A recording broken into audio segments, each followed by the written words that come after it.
de la Boker Tov Hashem Hashem, Naaseh ve Natzliach, Sheniska Lagdil Torah ou la Dira Betachlit Shelirat Shamaim.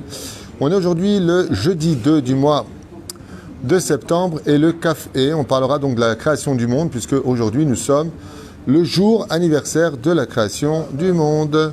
Be'ezrat Hashem Yitbarach Vitale Shemo La'ad. Donc le Kaf-E du mois de Elul. On se rapproche vraiment très... Hein? Et c'est là, Elul, effectivement, du Chafetz Chaim, tu as raison de le rappeler. Alors, comme j'ai beaucoup de cours qui ont été pris pour vendredi, j'en ai, je crois, 5, on va commencer dès maintenant, le temps que ce soit mis ce soir sur les réseaux sociaux, ça paraîtra, Bezrat Hashem, cours acheté par la famille Acha et Kara pour les 11 mois de leur papa, Moshe Ben Miriam, Inematov Umanaim, que les gens puissent déjà regarder maintenant pour l'élévation de son âme, et ainsi que la réussite spirituelle et matérielle, une bonne Parnassa Tova, une santé pour toute la famille Acha, ainsi que pour Rudy Moshe Acha Yakar, un bon zivoug, une réussite pour Ilana et Carla, à qui on souhaite beaucoup de bonheur, Bezrat Hashem.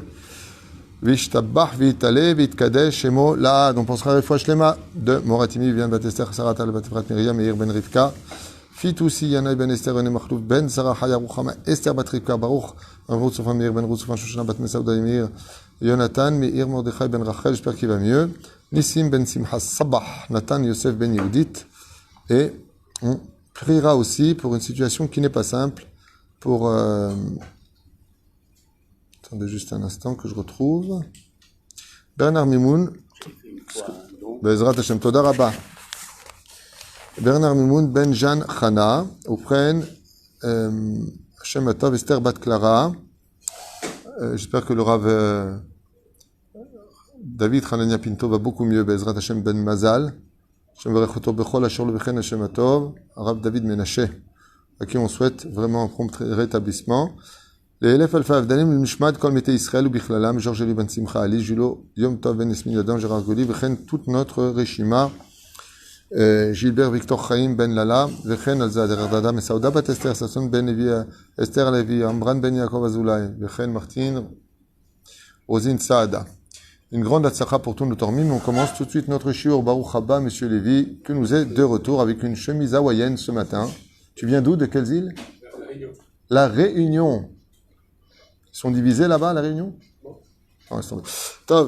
On va poser une question essentielle aujourd'hui. Nous allons essayer de comprendre pourquoi la création du monde. Alors, la réponse à cette question est très vaste.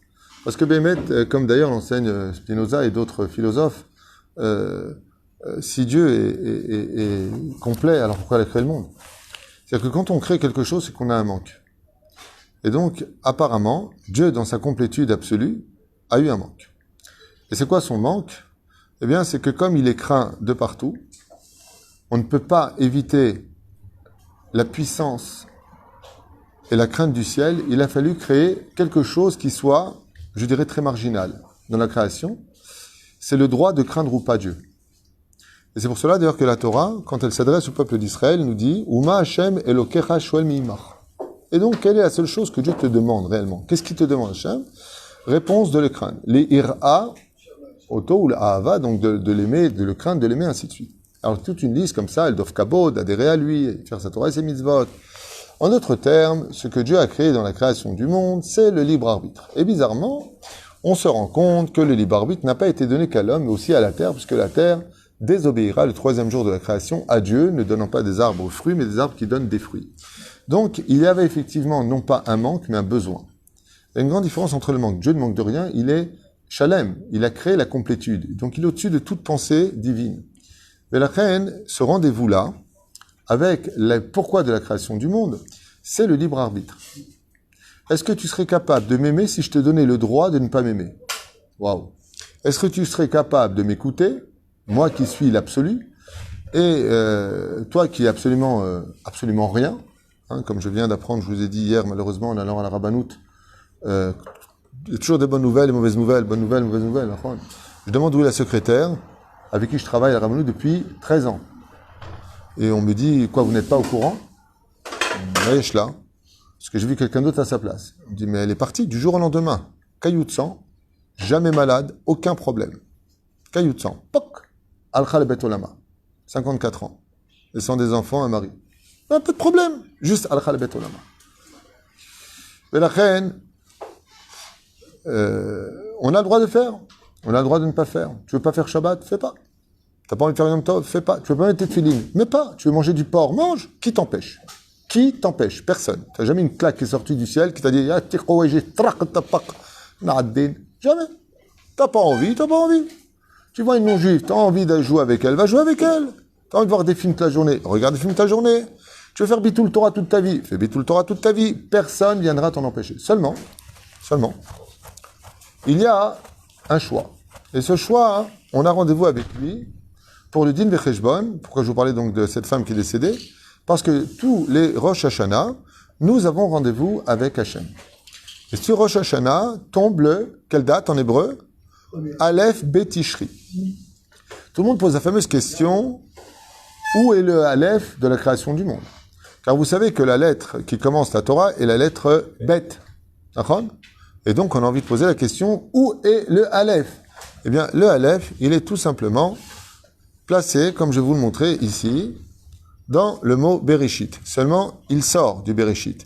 Et si effectivement, j'enlève le Aleph du Bereshit, ça me fait Aleph Betishri. Tout simplement. Aleph Betishri. C'est les lettres du mot Bereshit. C'est-à-dire que le Aleph, en réalité, c'est pas qu'il n'existe pas dans la création du monde. C'est qu'il te donne rendez-vous du pourquoi de la création du monde. Donc si, maintenant, toi, tu n'es pas présent pour la Hirat Shamaim, eh bien, ce qui se passe, c'est que tu commenceras par la lettre Bet. Bet, dit le Zohar Kadosh dans le Tikkun HaZohar.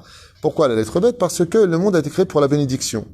Pour que les Rishaïm et les Bénonim, ainsi que les Tzadikim, de façon évidente, soient bénis par Dieu. Pourquoi la lettre Bet? Beracha.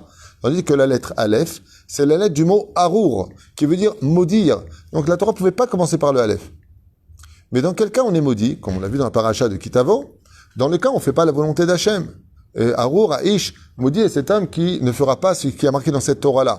Donc quelque part, il y a une conséquence à la désobéissance si elle ne vient pas par la recherche de l'homme, c'est-à-dire s'il n'y a pas de Irat Hashem. Donc le Aleph de Bereshit que nous cherchons tous, en réalité, nous donne rendez-vous quand? Le Aleph Betishri. La création de l'homme, le pourquoi de la création de la terre. Mais la reine Bevadaï, que le but de la création, c'est d'être capable de non pas venir, à l'image de Pinocchio, une poupée de bois avec des fils, venir vers Geppetto parce que le papa le tient par des fils, c'est-à-dire lui retirer son libre arbitre, mais une fois qu'il est devenu garçon de chair et d'os, qu'il vienne de lui-même, de façon assez magique, Dieu insuffla un souffle de vie, donc par les narines de l'homme, et il devint vivant. Il devint un homme. Quelle différence y a-t-il entre un homme et les anges, par exemple? La notion du libre arbitre. Quelle différence y a-t-il entre les hommes? La notion du libre arbitre. Comme on dit souvent d'ailleurs, c'est pas interdit de griller un feu rouge si tu ne te fais pas rattraper. Hein. Ce qui est interdit quand tu fais une bêtise au niveau du code de la route, c'est de te faire rattraper. Tu roules super vite, tu arrives chez toi, tu es tranquille. Mais si tu t'es fait flasher, t'es foutu. Résultat des courses, eh bien, avec Hachem, on est toujours filmé. Donc on ne peut pas y échapper. Après, nous avons rendez-vous avec Aleph B. Tishri pour rencontrer Hachem. Bezrat Hashem. Et ce système de la création du monde demande quand même beaucoup d'explications. C'est ce que je me propose de faire en un temps record avec vous maintenant. Premier point, pourquoi tellement de galaxies? Pourquoi tellement de planètes? Alors d'abord, il faut savoir une chose. Dans la Gemara de Shabbat 156, entre autres, il est marqué là-bas que quand même il y a une grande différence entre les planètes du système solaire et les planètes qui sont au-delà du système solaire. Il y a une grande différence entre notre galaxie et les autres galaxies. Selon le Rav Elimouk, qui rapporte d'ailleurs dans Kol HaTorah, il ramène plusieurs commentateurs qui disent qu'en réalité, les autres galaxies nous sont restées comme étant les mises en garde du Créateur du monde. Ça veut dire, à ce qui paraît, moi j'y étais pas, donc je sais pas, mais en tout cas c'est comme ça que nos sages l'expliquent, que les autres galaxies sont des mondes créés par Dieu dans la notion du libre arbitre qui ont désobéi à Dieu, et voilà ce qu'il en reste. Effectivement, là, l'espace fait peur. On est à moins 225 degrés, dans une nuit absolue, et dans un monde d'une grande crainte. Je ne sais pas si vous imaginez-vous comme ça, dans un cosmonaute dans l'espace. C'est l'infiniment géant dans les définis de la peur. On ne peut pas imaginer de quoi on parle. Déjà, quand on est sur Terre, dans une pièce toute noire, on entend des bruits bizarres, on voit des choses on tremble. Mais imaginez dans l'espace. L'œil humain. Rien que quand tu arrives, il y a un mec qui a fait un saut de la stratosphère, c'est le plus haut saut du monde. Rien que de regarder là où il est, quand il regarde en bas, t'as une fajra, tu vois. Alors imaginez un petit peu. Nora Vaillant. Donc il y en a qui disent que les autres galaxies, en réalité, ne sont que l'expression de mondes pré-créés. Manienne, ok, super. Et donc dans ce cas-là, quel rôle joueraient les Sheva Korvé Lechet selon l'Agmara? Eh bien, Rashi nous le dit. Rashi, dans la création du monde, nous dit, 4e jour, qu'elles sont là pour influencer sur les mazalotes. Donc oui, les mazals existent, c'est ce que dit Rashi, hein, pas David Huitou. Rashi sur place, regardez sur place Rashi, 4e jour. Il dit oui, parce que Dieu va placer les 12 mazalotes. Et ce qui fait que la Gemara, et non pas une fois de plus David Huitou, la Gemara, dans la Shabbat, à la fin, 155 et 156, va nous dire celui qui est né sous l'égide de Saturne. Saturne, c'est quel jour? Shabbat, Shabtai. Celui qui est né selon Jupiter, la plus grosse planète du système solaire d'ailleurs. Et celui qui est né selon Vénus, le vendredi. Donc Jupiter, c'est jeudi. Mercure, mercredi. Mars, mardi. Lune, lundi. Sunday, le jour du soleil. Dimanche. Hein? L'horoscope, c'est des ch'touillottes. Oui, mais ils se sont basés sur ça. Toutes les sciences du monde sont basées sur la Torah. La première science qui a été créée dans le monde, c'est la Torah. Et de la Torah, il y a eu plein de petits-enfants et des dérivés. Après, il y a eu des débiles pour les changer et les rendre comme eux ont voulu les comprendre, de telle façon à ce que ça serve leurs intérêts et leur yetzerara. Tu vois? Par exemple, la Vodazara, c'est de créer un Dieu qui te donne bonne conscience. Au nom du Dieu que tu as créé, tu peux te permettre de faire ce que tu veux. Ça? T'as l'homme échané. Les éperouches d'Avar pour lesquels, par contre, les systèmes dans lesquels nous vivons créent une influence. Par exemple, Vénus est une planète de charme et de colère. D'accord? Donc, qu'est-ce qui se passe le vendredi? Si c'est une planète de charme et de colère, il y a la faute originelle. Le vendredi. Et de colère. Vous avez compris ce qui s'est passé. C'est pour ça que le vendredi, il faut toujours être calme à la maison. Cool. Qu'est-ce que dit la Gemara? Celui qui est né un vendredi poursuivra toute sa vie les mitzvot. Pourquoi? Eh bien, comme on sait que le vendredi est un moment qui est difficile à gérer, Dieu nous a donné plein de mitzvot. Sinon, on se passerait notre temps à se battre, à se disputer le vendredi. Il faut éviter. Donc, qu'est-ce qu'on dit? Shabbat shalom. Shabbat shalom. Shalom. Shalom. Le mot shalom est créateur. Donc, on va l'utiliser.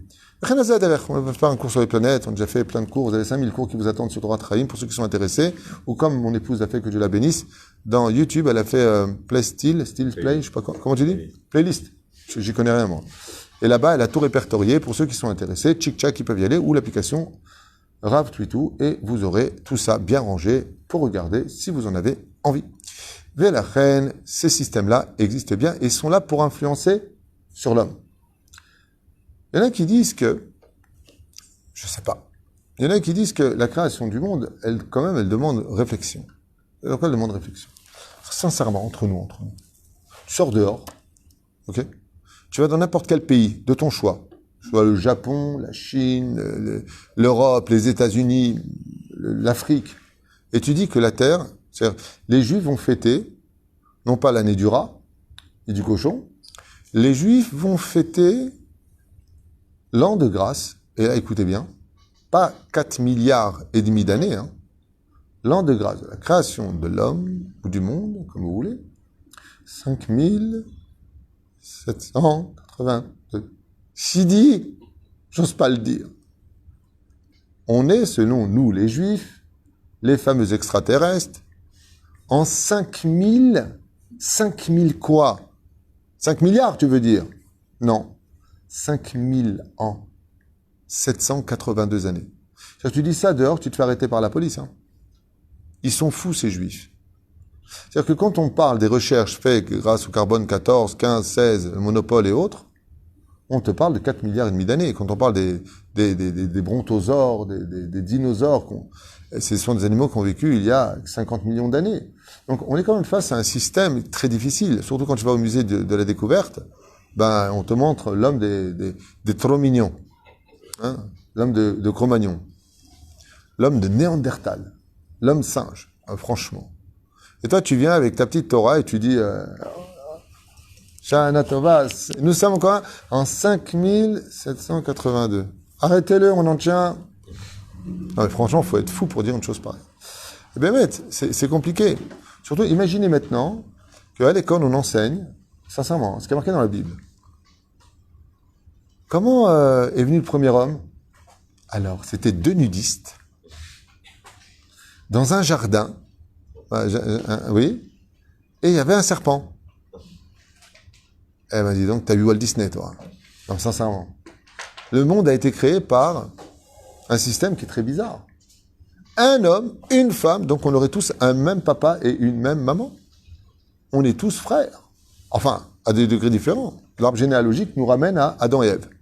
Mais c'est quand même débile de penser une chose pareille, quelque part. Au niveau de l'esprit humain, quand on voit ce qu'il y a, il y a une évolution. Il y aurait une évolution. Non, il y a tellement de choses à dire que je ne sais même pas par quoi commencer. La première des règles, à propos de l'évolution, c'est que les scientifiques ont un problème avec ça.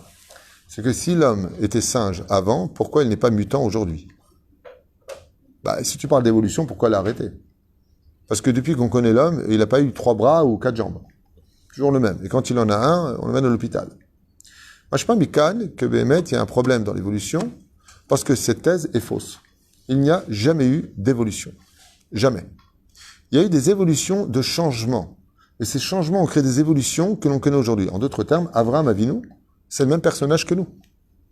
Et quand on parle d'Adam Arishon, si vous le voyez, il était juste beaucoup plus grand que nous et différent de nous. Par exemple, en Grèce, je donne un petit exemple, pas compliqué. Les gens disent, ouais, Moshe Rabbeinu faisait 5 mètres, c'est une métaphore, comme le dit le Rambam dans Moreh Nevuchim. Il me colle à Kavod, Rashi n'est pas d'accord, et moi je suis plutôt du côté de Rashi sur le coup, parce que en Grèce, quand vous y allez, vous avez des statues, c'est marqué par les historiens, grandeur nature, 6 mètres. C'est pas moi qui l'ai inventé. Et d'ailleurs, les Grecs, dans leur mytho plus loin, logis, on en fait des dieux, ce qu'on appelle Apollon, Zeus, parce qu'ils étaient extrêmement hauts de taille. Prenons un autre exemple de nos Chachamim.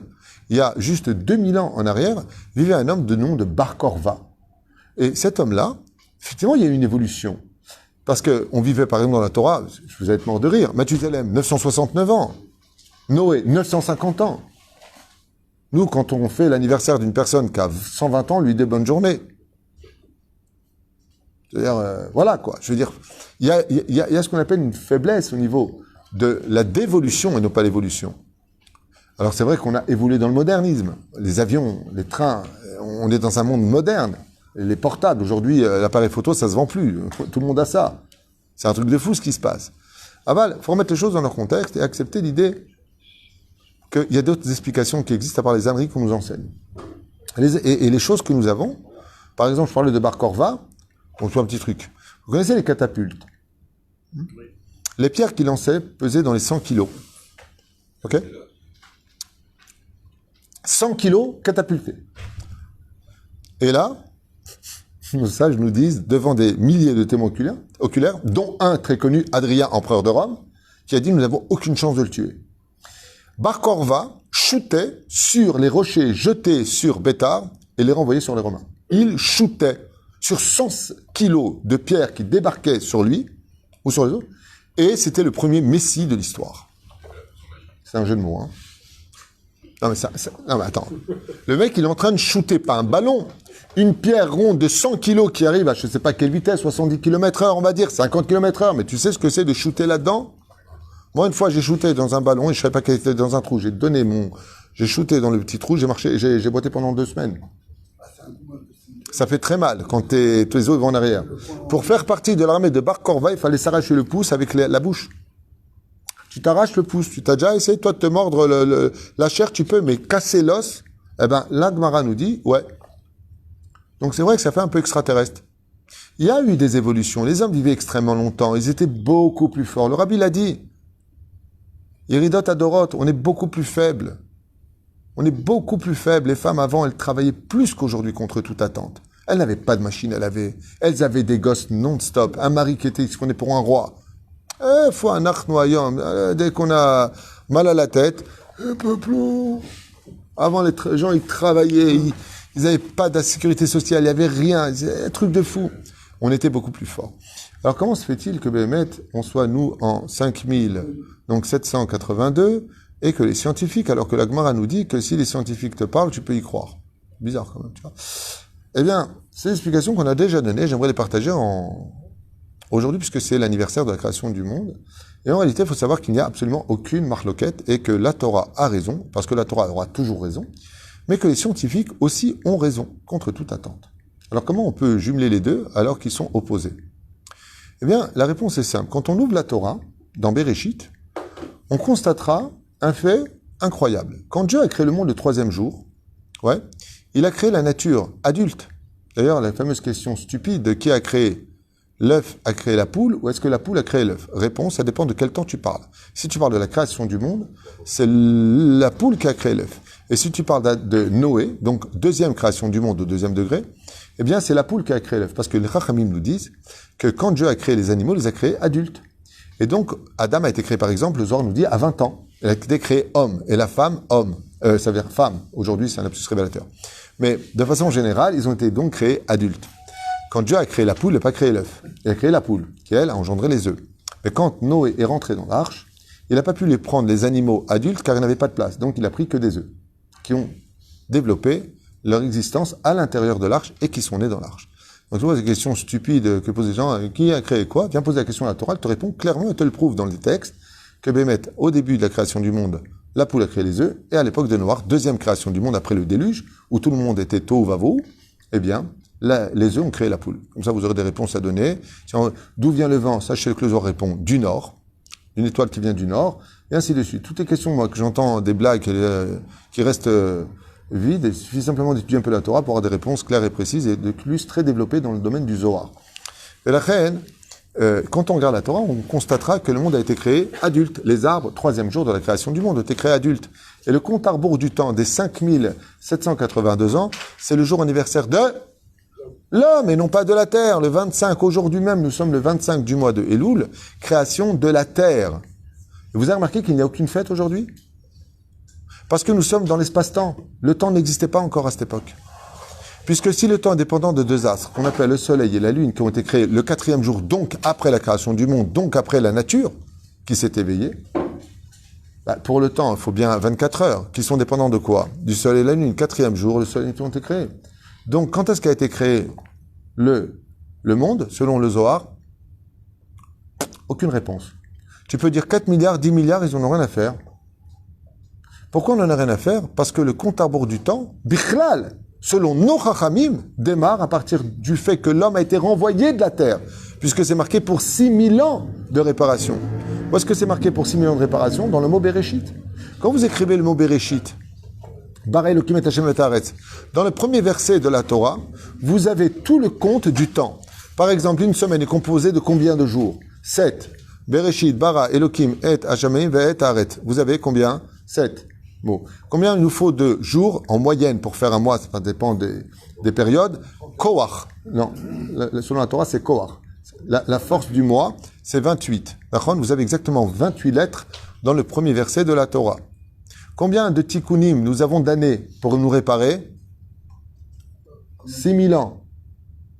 D'accord? On a 6000 ans. Si vous regardez bien dans le premier verset de la Torah, vous avez deux fois le mot. Comment tu dis en hébreu 6000 ans? On n'a pas le temps. Shechet alafim. Shechet alafim. Comment je dis il y a 6 aleph en hébreu? Shechet alafim. C'est exactement la même chose. C'est fou, hein? Bereshit, bara, Elokim, et, Hashamaim, ve'et, haaretz. Dans le premier verset de la Torah, dans le niveau du temps, vous avez 6 aleph. Pour vous dire que le temps nous a été donné depuis le début pour un démarrage d'un compte à rebours de 7 jours pour les semaines dans la Torah, 28 jours Gematria Koach pour les jours, même s'il y a plus ou moins, et 6000 ans d'histoire. Donc si je pars de 6000 ans d'histoire, le temps il existe pour ces 6000 ans. Quand est-ce que démarre le compte à rebours du temps des 6000 ans? À la création de l'homme, quand il est viré le jour même, puisqu'il a été viré le jour même où il est rentré. Okay? Oh, il a fait Méod. Alors, très bien, je vais te répondre comme on est un peu pressé par le temps. Il dit, oui, mais il y a bien un premier jour. Le 90e Téhilim n'est pas d'accord avec toi, puisqu'il dit qu'un jour, chez Dieu, ce serait comme 1000 ans pour nous. Regarde bien ce qu'il y a marqué. Donc déjà, quand on parle de jour, selon qui tu parles? Selon Dieu ou l'homme?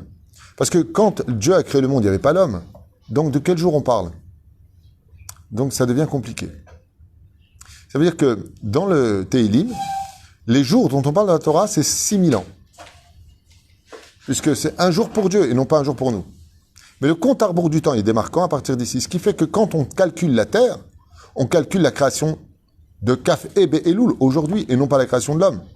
Et étant donné que le temps démarre à partir de la création de l'homme, donc 5782 ans, quand tu me parles de la Terre qui a 4 milliards et demi d'années, tu peux lui en rajouter autant que tu veux, ça ne dérange pas la Torah. Le Ramban n'est pas d'accord avec cette explication. Ça veut dire quoi? Il complète cette explication en revenant sur ta question. Et lui, il dit, quelque chose de marrant, il dit que effectivement, L'alliage des molécules, vous savez que le monde a été créé par l'alliage des molécules. D'ailleurs, comme l'avait dit un très très grand scientifique, très bonne question, un Anglais, en 1986, avait déclaré que, j'avais lu ça sur VSD à l'époque, les trucs sciences et machin là, il avait dit, si j'arrive à prouver d'où vient la première cellule du monde, je dirai qui est Dieu. Et il va chercher le mec. Comment on dit le mot cellule en hébreu?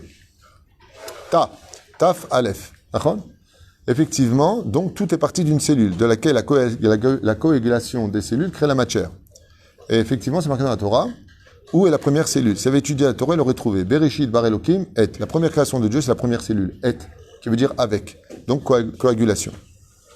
Et, c'est les lettres du mot ta, qui veut dire première cellule de la création. D'accord?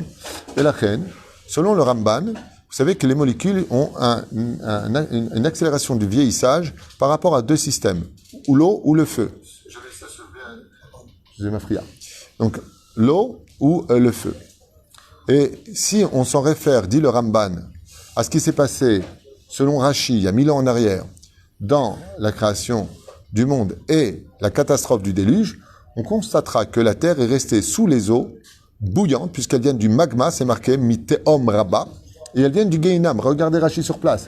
Ça veut dire qu'on estimait que l'eau qui a envahi le sol, la terre, pendant une année, était bouillante.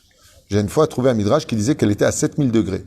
Donc, si l'eau, c'est pour ça d'ailleurs qu'à l'Alpi Halacha, on ne peut pas laisser de la viande qu'on cachérise plus d'une heure dans l'eau. Pourquoi?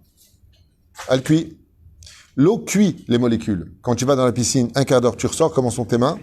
Vieillies, fripées. Pourquoi? Parce que tes molécules sont en train de vieillir. Quand tu restes trop longtemps au soleil, qu'est-ce qui se passe? Tu verras qu'une femme qui reste trop longtemps exposée au soleil, ne regarde pas, mais je te dis juste un exemple. Tu regarderas et me dis, ah ouais, je peux? Non. Qui reste trop longtemps au soleil, à l'âge de 40 ans, elle a un torse d'une femme de 60 ans. Pourquoi? Parce que ces molécules vont vieillir, ça crée des rides. D'où la protection des rayons gamma. Mais la reine, Bezrat Hashem, dans ce système-là, le Ramban dit tout simplement, il y a 1000 ans en arrière, dans la ville de Cordoue, parce qu'il est né en Espagne, eh bien, il nous dit qu'à l'époque du déluge, bien avant les scientifiques, qui pensaient il y a 500 ans en arrière que la Terre était plate, tenue par 5 éléphants, les fameux scientifiques, eh bien, je rappelle ce que dit le Ramban, qui rappelle et qui dit que la Terre a vieilli de milliards d'années, tout simplement à l'époque du déluge. Le Ketzadou, il dit simplement parce que la Terre est restée sous les eaux bouillantes pendant une année. Ce qui va créer ce qu'on appelle le vieillissement absolu des molécules.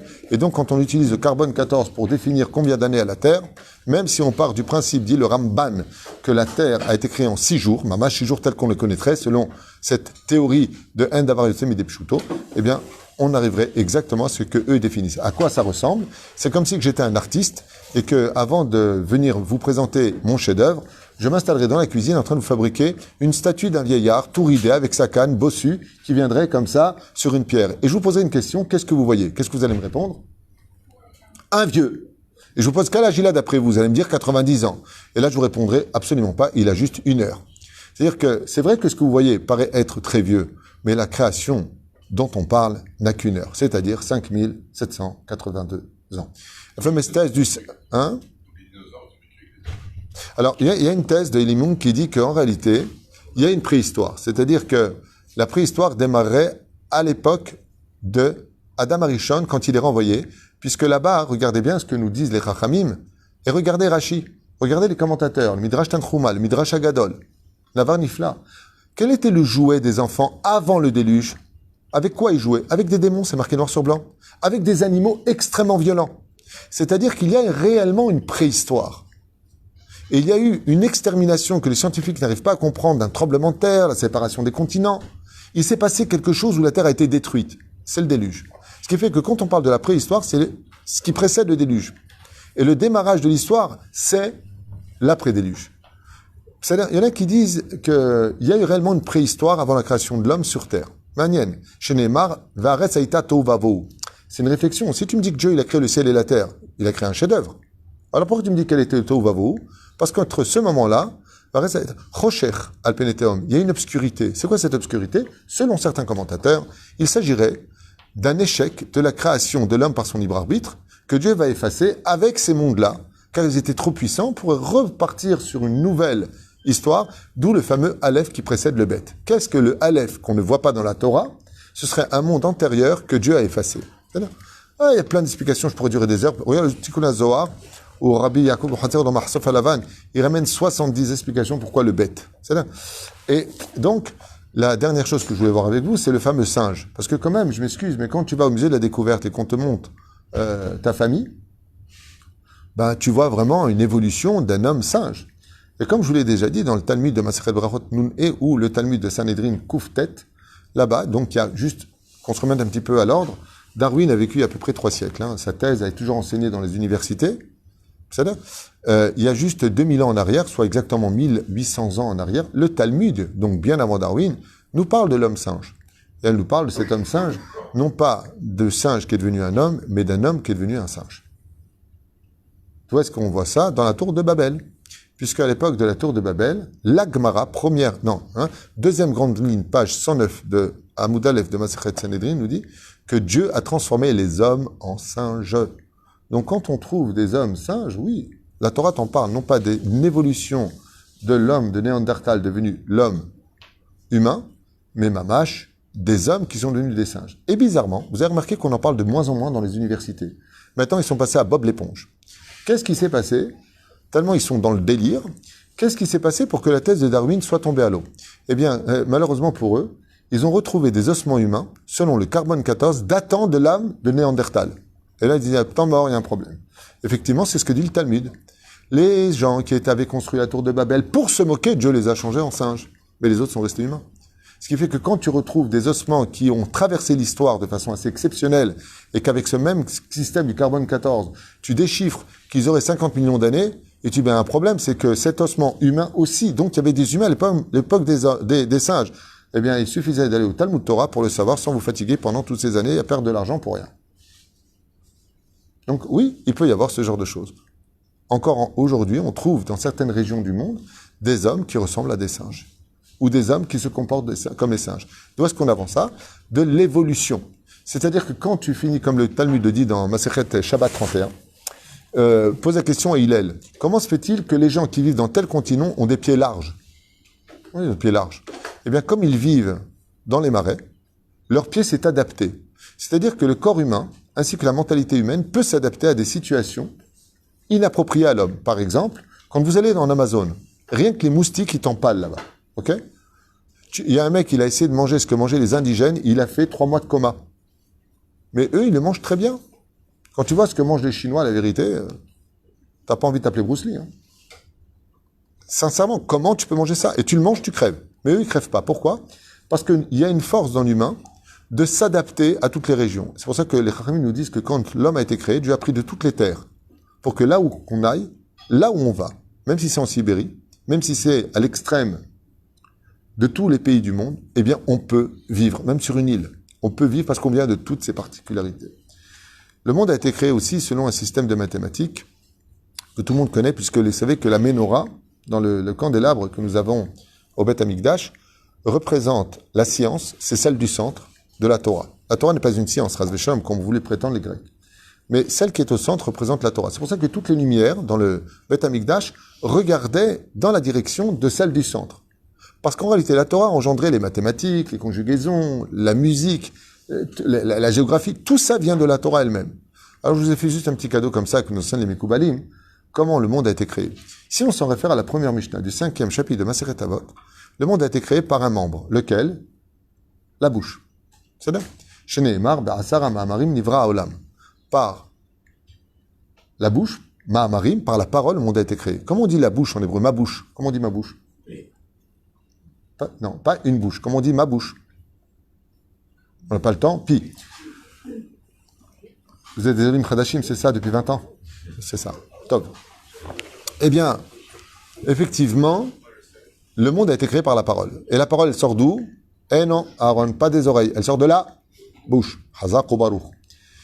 Le Zohar nous apprend comment le monde a été créé. Et voilà ce que nous dit le Tikkun HaZohar. Quand Dieu a voulu créer le monde, les 22 lettres de l'alphabet tournèrent autour d'un trône divin. Et chacune d'entre elles se présenta devant Hachem, prétendant qu'elle pouvait être digne d'être la première lettre de toute la Torah.